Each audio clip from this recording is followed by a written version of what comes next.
Welcome back to New Persuasive Words. I'm Scott Jones. And I'm Bill Bohr. Bill, I saw the Easter Bunny today. I saw the picture. You posted the picture. I was harassing Jehovah's Witnesses. They're the witnesses of Jehovah. Right. And I was harassing them about the problem of evil. I felt like Matt Damon, remember in the beginning of Dogma, where he convinces the nun, he's talking about the problem of evil and stuff, and the nun leaves her faith. And Ben Affleck says, "You've seen God." I just love screwing with the clergy. It's funny, yeah. Well, and so there were Jehovah's Witnesses and the Easter Bunny. So the Easter Bunny. So I'm on 40th Street in the middle of like University City, like Penn's campus. And for those of you who don't know Philadelphia, it's a pretty hustle and bustle part of town. It is. Just west of the center of the city, and it's a nice day. It's like just high left, 70s. as I used to for a while, just left of center. Just left of center, right? No politics there. Yeah, that is their promo. Bill is not being Bill is not being a leftist antagonist like he usually is to irritate some of our listeners. So you know what? Us leftists who actually you believe in the Bill of Rights, those kind of agitators.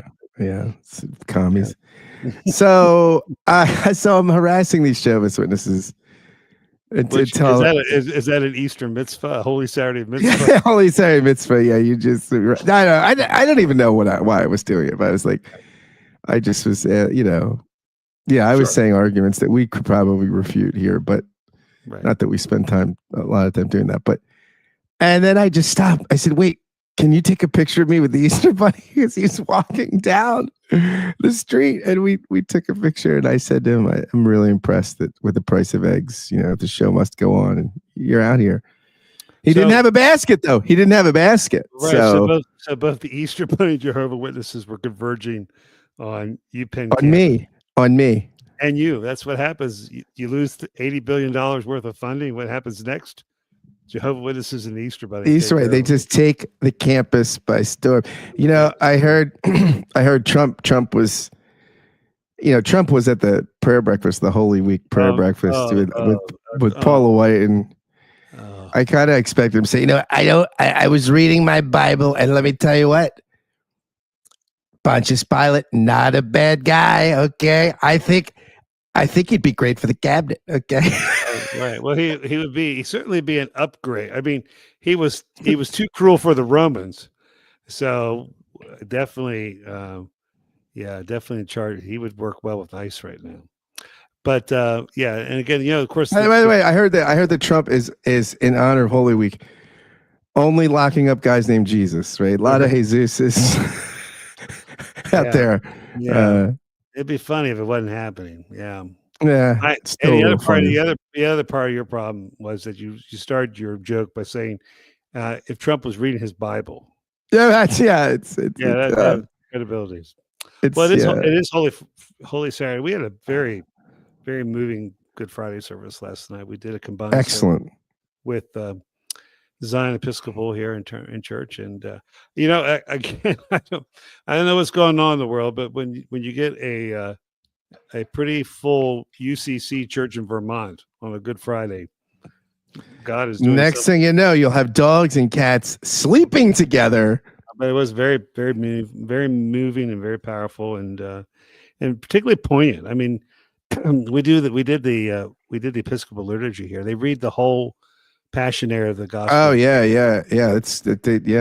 And I will give this. I mean, and I think this was added. We did this last year together, and there's a whole part now where we translate. And actually, you could translate the Greek and John, Judeans or Jews, the same word, and then we put a little statement in about how the Gospel of John, which was an in-house debate among Jews who believed that Jesus was Messiah and those who did not. And I think John, the writer of John's Gospel, also has a beef with Jerusalem in general. He's not too crazy about the apostles either, I don't think. But there are no apostles in John. The 12 are not the 12. I like my Gospels without apostles. Okay.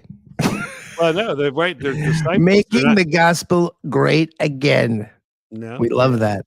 Yeah, there's no giving of the keys or anything in John's gospel.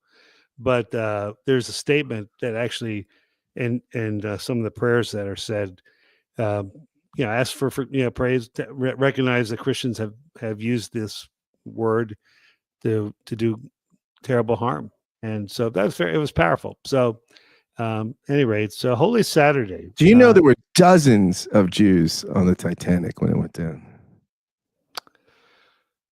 No, I didn't.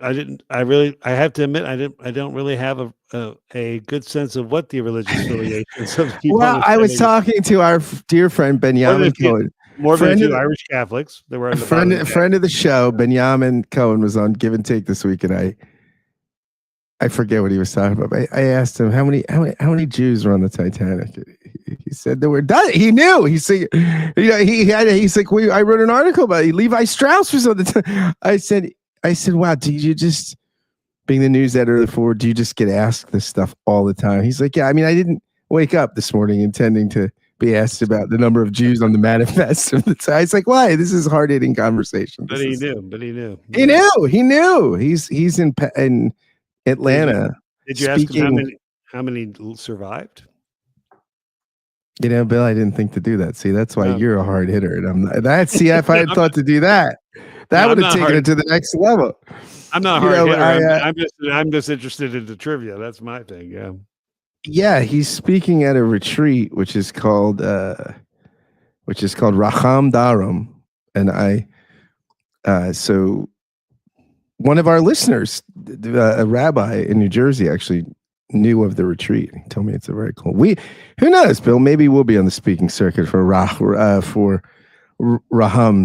Darum. That's all right. Yeah. By the way, I was doing another podcast this week, and I said spontaneously, I said, you know what? If these people just think if this would happen in this way, everything would be honky-dory, and we'd all be living in Carmel, Indiana. And the guests had no idea what I was saying, but I just, somehow, it was just in my consciousness that this was now a synonym, a metaphor for the town that time forgot. We have to. We've been time's running out if we're gonna get our correspondent because I know we have to get a shoestring budget that we're on. Well, it's a timetable. His semester is running out. One other thing, I think our listening audience should know that you were advocating the other day that I be living in assisted living, which absolutely, and I think I'm convincing your wife of this. No, and the reason there are conjugal visits in those places, Bill. It's not. It doesn't mean life is over. They're not prisons. People don't go in there by themselves. But your whole argument for it was because we're doing a mission trip, and that.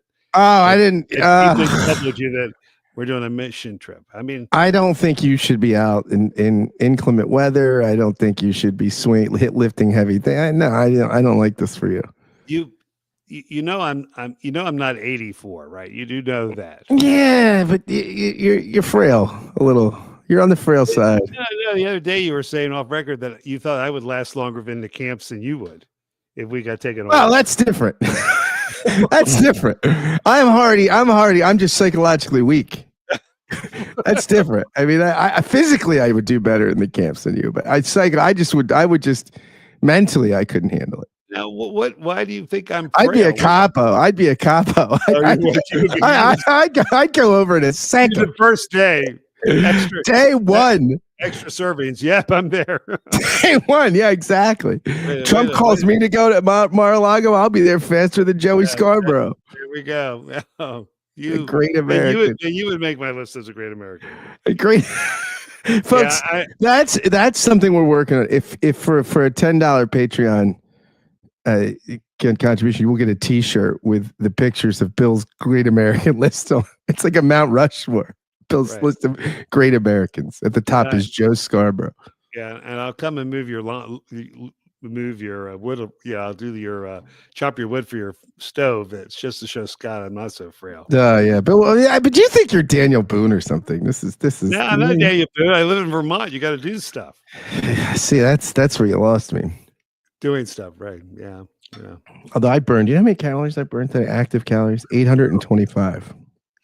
That's great. That's what my watch tells me. 826. I just burnt one looking at it. Yeah. Look, there's another. Yeah.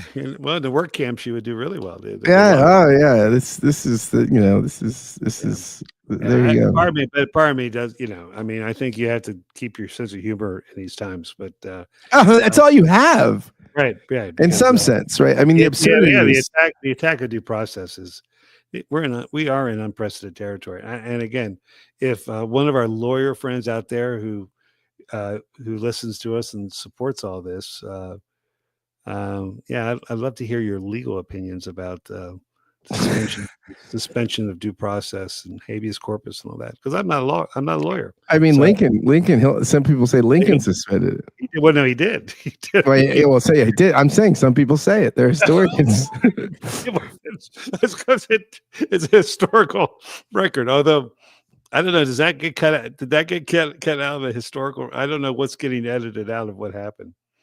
I can see that. I heard a report this morning. A guy that was, I guess it was an anniversary of the ride of the British, the Paul Revere's ride, the first battle, and this guy who had written this book. It's Lexington and Concord. Right? Lexington and Concord. So the guy in the interview on NPR was saying that even though his book was titled "The British Are Coming," he said that was never said in all likelihood, because he said, just basically the colonists were the British. They didn't think they wouldn't have said that. No, he's like a couple of years into it, you might have referred to the British as an other, but he said at that point, the British weren't the other. They saw themselves as British. So I thought that was interesting. Yeah, I saw today a meme they had on, and they put on in Boston. They put, one if by land, two if by DC. Oh gosh, but I don't know. By the way, who does Trump think will do all these manufacturing jobs? Gen Z? I mean, who's gonna get? I mean, look at me. I'm not gonna do it. I mean, this is just what's interesting. I was listening to an interview with Larry Summers the other day on this new podcast that I found called The Middle. Comes out of Chicago or something, and they actually have callers, and it's great. But Larry Summers was so interesting, and he made this point. He's like, at the actual estimate, you hear this number of 10% of the economy being in the manufacturing sector. He said it's actually like 8%, and he said, but of that 8%, only 4% are making things, and that 8% includes the secretary, the IT guy, the marketer, the janitor. It's like when you look at it, it's really like 4% of people that are actually trained in making things. Right. So how would you get? I mean, even if you thought this was a great, let's just put aside what you think about the tariffs. When we were making things in the middle of the 20th century, we were something like 30%. So how do you go to 30% when we got 4%? Right. No. And a lot of that 4% probably don't want to be doing it anyway. If you gave them other options, they were tough jobs, man. I know. Well, in the county that I grew up in Pennsylvania, there were multiple manufacturing jobs, and it was when they were all starting to shut down. At one point, there was 20% unemployment, but they were making, and there was an article years ago in the Atlantic where somebody came to that county. He said, I spent a year trying to spend over $20 for a meal, and I could never do it. Right? I mean, it was like Brewster's Millions. It was right. Well, it was right when that first red and blue was being used. So he lived in a blue community in suburban Washington, but had family in Franklin County in Pennsylvania. And he actually did a comparison of the two things. It would be a great thing to find because, gosh, a lot has changed since then. But yeah, but those, when you're making, $15, 18 hours an hour, and how they were able to make a living was because of they would get overtime. You couldn't really make a living just on the regular time, but they would work overtime, and then they would, then there would be no work and they'd lay everybody off. So there was this actually for a while it worked because you could work on overtime, and then you got laid off, and so you got paid unemployment, and then you did jobs off book. And you'd go to the farms, or you could do everything like that. But that was how that was working in a more backward county in America. You know, in there was the a time, Bill, you 1980s. could have worked those shifts, but now assisted living, Bill, that's not. Well, you know what? I think what they on the front of the house it says assisted living. You walk in there, and I'm going to be working a sewing machine. I think that's what that's. That's the next thing. When are you going to retire? Wait, how many years are you from retirement? Oh, I don't know. I mean, I turned 65 in June, but I'm gonna work here probably at least till 70. Yeah, all right. That's it. Yeah, I mean, ministers, we don't. Yeah, we we're like old soldiers. We just fade away. Yeah, I'll tell you, there's people that fade away up in Rochester. Right. A lot of Marcionites up there. A lot of Marcionites. Well, yeah, I mean, Ed, church is good. It's growing, and we're doing well. So no Marcionites allowed. No Marcionites allowed. You're married to a Jewish woman. You can't be a Marcionite by right. I wouldn't be one by default. I mean, yeah, but I mean, you really, that's true. But right, no, and I tell you, it was powerful too. She wanted to be there last night, and it was really interesting talking to her afterwards, just going through the whole sermon, and then particularly I think she was the only Jewish person in the audience and then having an open apology to what we've done. It says it was a very powerful, very moving experience. Yeah. So was there also any just general, like, you could, after the apologies to the Jews, you could do a specific apology to her, like just for marital things? Right. No, that happens on a daily basis. So basis. I didn't feel like I needed to do that in front of the entire body. It's Holy Saturday. Bill, it's Holy Saturday. We have, it's interesting. I came across something I wrote about Holy Saturday that was on Mockingbird's website that actually I had forgotten that we talked about. I had written it after we talked about it, and I linked to our podcast. I sort of said it was one of these things where I think I got up the next day or something at 4 a.m. and I wrote out all the stuff that I thought about that we talked about. And so was that when we were reading von Balthasar together, or was that at a different yeah, maybe maybe it's because I do mention von Balthasar in the piece, but this is my favorite day, by the way, of the liturgical calendar, Holy Saturday. It's my second favorite is probably Ascension Day. And I mean, I think both of them, I mean, they both have this quality. See, I think that the resurrection on its own could just be epiphenomenal, right? It could not mean anything without, it could just be, Christopher Hitchens said that. He said, all right, let's just say Jesus did rise from the dead. Right. What would that mean? It would mean there was some anomaly in history that somebody, and so, right.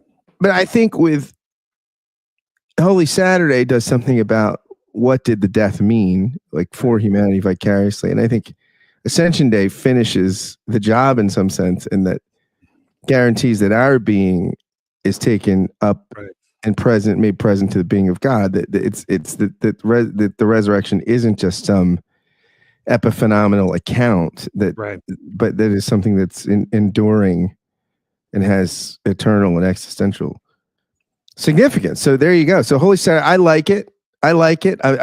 I'm a big fan, as I am of Jesus. Yeah, very good. Yeah, I know. Yeah, that's good. I'm a fan of Jesus. I'm a fan of many of the days that involve him.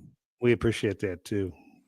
Those of you in fandom, but hey, I'm a super fan. I'd say I'm going to go that far. I'm going to go as far as saying I'm a super fan. But what's interesting, Bill? The Eastern Orthodox, this is big on their liturgical calendar, certainly bigger than it is in the Western Church. And my understanding is during some of the liturgy, they spit on the floor and stomp on it. Right. And this is evocative of like 1 Peter, this idea that Jesus is conquering hell, basically. He's down there fighting the devil, freeing the saints. The harrowing of hell. Yeah. The harrowing of hell. Yeah.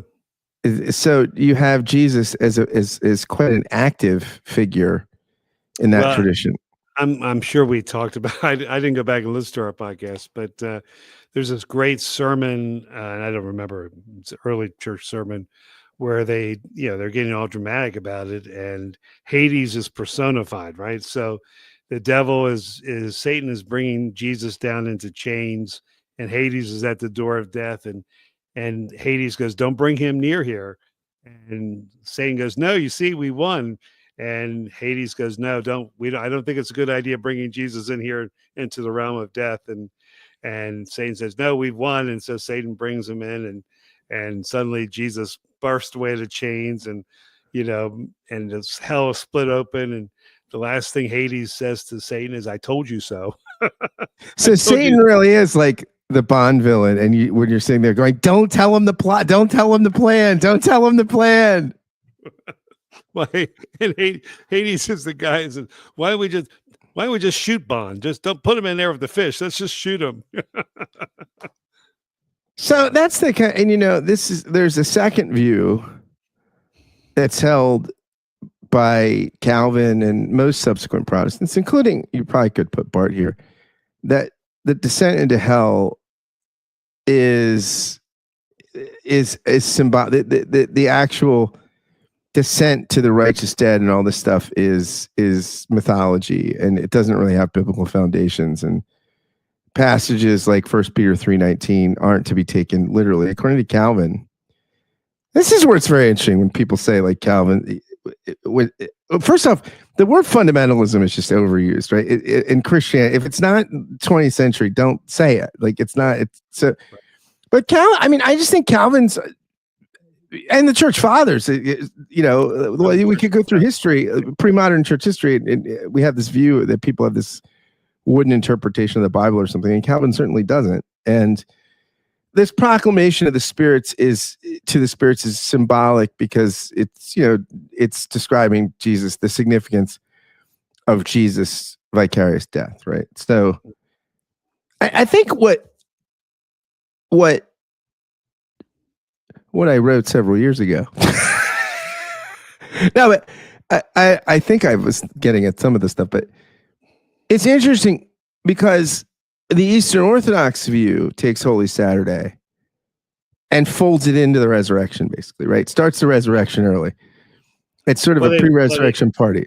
Well, they do the Great Vigil, right? Right. Yeah, so you read all of Holy History. You start out with creation, and you read Holy History until dawn, right? I like a mediocre vigil. I don't like a great vigil. It's aggrandizing. We go, do you want to come to the great vigil? No. What do you have something less in it? Can I see a mediocre vigil? Well, if you do it all, it takes a long time, which I've never done it all. But the idea, then you invent the fire. You take the resurrection, and everybody leaves the church with lit from the Christ candle, right? The fire, the resurrection fire, which has caused riots in Jerusalem, but that's not a different story. But at the Church of the Holy Sepulchre. But you think they've got candles in Paula White's church? What do you think she's doing? Well, does she make the Great Americans list? Yeah, she could be the chaplain to the Great Americans. She could be the high priestess of absolutely the high priestess of the coven. But no, so I think it's a powerful idea of, first of all, that the Ephesians passage where he ascended because he descended. So there's nothing in all of existence. Okay. And again, they're using the mythical world view they had at that time, their cosmology, but every part of existence was visited by Christ. So their view of the planets and everything like that, the semi deities and things like that. But the descent and the ascent means that Christ, the incarnate Christ, covered all of the created order and brought it under his submission. And we keep, every church I've been in, there have been people who didn't want to say he descended into hell. And I purposely keep it in because I think I like the mythical language of Holy Saturday. And I also like the Well, idea. Bill, let me tell you something. That's the right answer, to keep the language. Thank you. Right. I appreciate that, because I Yeah. like to me, part of the idea behind it is that nothing can separate you from the love of God in Christ, which includes death, and that there's a sense of everybody has a chance. I think that's part of it too. It's that the work of Christ is the Lamb of God slain before the foundation of times in Revelation. There's something about the event that transcends and yet incorporates all of time, which means it incorporates all of humanity as well. Yeah, and I think so. So von Balthasar. So if the Eastern tradition folds it into Easter, what Protestants tend to do, and I think you can accuse Bart of this too. I think this is fair. As much as I don't like accusing Bart of things, we will do it. We'll do it. That's Protestant kind of view, the Calvinistic sort of view, folds it into Good Friday. So Holy Saturday becomes an extension of Good Friday. It becomes an. Von Balthasar does that too, right? Von Balthasar is it? I don't think so. Actually, I think what von Balthasar does is make space for something separate. It's neither. It's actual waiting. Right. It's actual wait. And for von Balthasar, hell is a Christological reality. It's just going to be easier to quote myself here, Bill, because I don't want to make it up. Which is funny, because what I'm doing, this is really meta. I'm quoting from a piece I wrote after we talked about it, so I'm sure implicitly a lot of this is something you said too. Can you do this for me before you? Can you say, as Scott Jones says? Scott Jones says here, Jones. Okay. Let's do some source critical work for our readers could try to figure out what Bill has to do with some of this, because, like I said, I did this like right after we recorded. For von Balthasar, hell is a Christological reality. We can only be certain that its population numbers 1. On Holy Saturday, we commemorate the Sheol of the Old Testament becoming the hell of the new one. Hell is a product of the redemptive work of Christ, a product which henceforth must be contemplated in its own for itself by the Redeemer, so as to become, in its state of sheer reprobation, that which exists for him, that over which in his resurrection he receives the power and the keys. Christ, so that's like me quoting von Balthasar, Christ has power over death and hell because he suffered their fullness and yet prevailed. As a result, he defines hell, and in his risenness is Lord over it as well. So here, I mean, for von Balthasar, Holy Saturday is this unique thing that actually creates hell, because hell is not Sheol. Hell is death and God abandonment, which Sheol is not, right? So for von Balthasar, you have this Christological reality that we wouldn't have. It's not an extension of Sheol. It's not a. It's that is really an interesting development, and I'd recommend his book Mysterium Pascum, because he does depend. I mean, he's dependent on Bart and some of that, but he breaks from Bart, and again has a sort of different view that I think really tries to fold Holy Saturday neither into Easter or Good Friday, but actually give it space to actually be something that is distinctive and worth its own sort of theological, contemplation. Right. So what does, I think I asked you this earlier, what you were looking for in Holy Week, but what does this Good Saturday mean for you today? What's happening for you today in this? Yeah, it's interesting. I spent some time walking outside. It's a beautiful day. And I was looking at these Jehovah's Witnesses. I said to them, I went up to them and I said, "This is such a beautiful day for you to be out here." And I've seen Jehovah's Witnesses out at City Hall all the time at like 20-degree weather. I mean, what did they do wrong that they're out there in December, and you're here on the perfect day in April. I mean, are you more righteous than they? So I don't know. I mean, I think that in this piece I wrote, I quote from Andrew Sullivan a little bit about his. I'll link to the piece in the show notes, but he says some pretty powerful things about the Scorsese's movie Silence.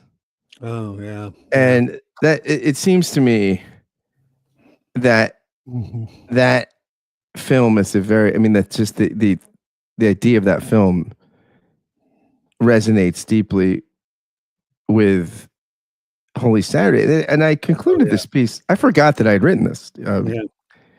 In things big and small in scale, life between death and resurrection often feels like a living hell, even and perhaps especially for people of faith.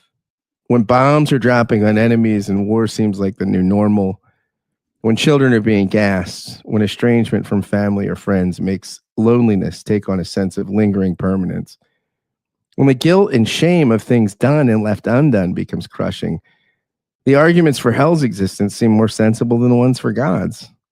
Yeah. Life can be a living hell sometimes, which is why the life of Jesus had to be too. At least on a Saturday, where during his agonizing experience of perdition in the world, there was only silence. Yeah. And that to me, I think this gets at what you talked about the other day about triumph and tragedy and their inextricable linking. And this, Bart says somewhere that all of Christian existence is Holy Saturday, like the time between death and resurrection, the time between the first and second coming, the time between promise and fulfillment. And I think that today is very cute for me. I think in many ways, there are some things in life that are so undeniable in their testimony to the mercy and goodness of God. And there's so much that's not, right? And that's where we live, right? And I think Holy Saturday is a great reminder to have a faith that can be silent. Yeah. That can be actively passive or passively active. Right. That's activity can have a passivity to it, right? That to be present. I think that to me is the gift of Holy Saturday. It's this spot in between this tragedy and triumph of Friday and Sunday.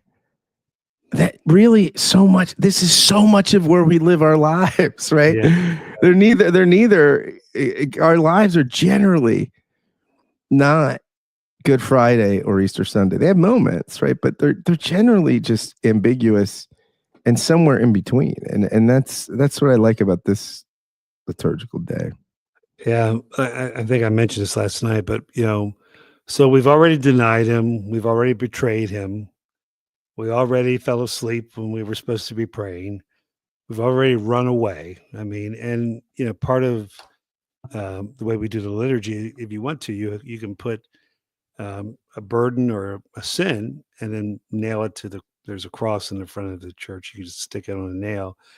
And I think almost everybody did it last night, which was pretty remarkable. And I took all of those today and burned them. I literally put them outside and burned them. And I was thinking that.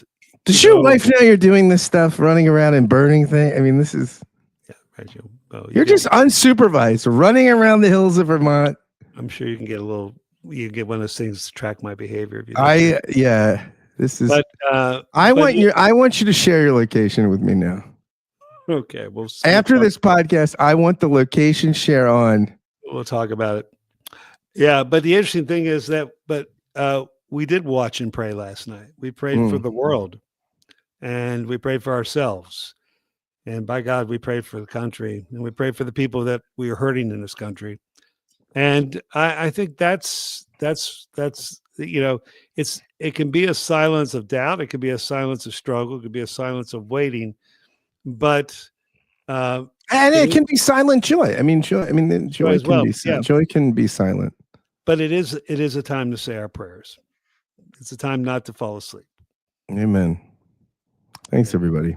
Thank you all. God bless you.